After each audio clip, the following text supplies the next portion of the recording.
Okay, the UN Security Council is holding an emergency meeting today to discuss Russian fighter jets illegally entering Estonian airspace on Friday. That incident follows military action by Poland shooting down Russian drones in its airspace 2 weeks ago. All of this happening as the UN General Assembly gets underway. So to discuss this, I want to bring in former Ambassador John Sullivan. He's the former U.S. Deputy Secretary of State and former U.S. Ambassador to Russia. Ambassador, always good to see you, sir. So let's talk about what can be accomplished at this week's meetings. Well, thanks, Vlad. Good to be with you again. Difficult to imagine that there's going to be anything accomplished with respect to Russia's war against Ukraine. This war is extending now, coming up on 4 years, and the UN has been powerless to the Security Council because of Russia's veto, powerless to take any significant action. So I'm not optimistic that there will really be anything that the UN will do this week that will have an effect on that terrible war in Europe. So, as you know, Poland's prime minister says he will not hesitate, Poland will not hesitate to shoot down objects that violate its airspace. What does that mean for Russia?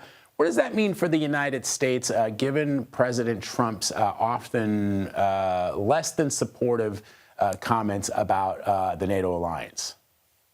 Well, the first and most important thing to recognize, as you point out, Vlad, is that Poland is a NATO ally.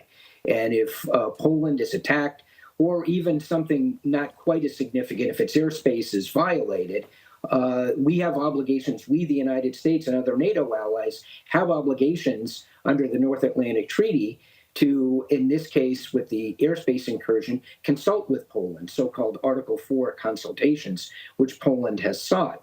My thinking, Vlad, is that this is Russia testing Europe, testing Europe's unity, and testing the United States' commitment to its NATO allies. Will the United States forcefully back Poland in defending its airspace? And so if that were to occur, if there was an intrusion into Polish airspace by Russian jets or Russian drones or any kind of Russian aircraft, Russian offensive aircraft, and the United States didn't call for Article 4, what would that mean? Just put yourself in the mind of Putin, right? I mean, I'm just trying to understand. Sure. He gives it a test and nothing happens, so then what's next? Well, I think this is part of a pattern, Vlad. What we've seen, we saw Russian aircraft violate Estonian airspace most recently. We saw a drone swarm into Poland. We saw drones in Romania. This is not a coincidence. When I was ambassador in Russia, we had a rule. One of our first rules of operating in Russia was sort of a rule of thumb. There are no coincidences. These aren't accidents. These aren't mistakes. These are intentional provocations by the Russians, testing NATO, testing the United States. And if Putin sees that the United States is not going to back its NATO allies, that's very bad news for the alliance. And we should point out for students of history, the only time that Article 5, the next level from Article 4, the attack on one is an attack on all, was ever invoked was when the United States was attacked after 9/11 or on 9/11. All right, let's talk about what Putin said today, which was that he was ready to extend an arms control treaty between Washington and Moscow to limit nuclear weapons on both sides for a year. Explain the significance of that. Well, there's one arms control treaty that remains between the United States and Russia, the so-called New START treaty. It was extended for 5 years by President Biden and President Putin at the very start of President Biden's term. The treaty provided for a one-time 5-year extension. That's it.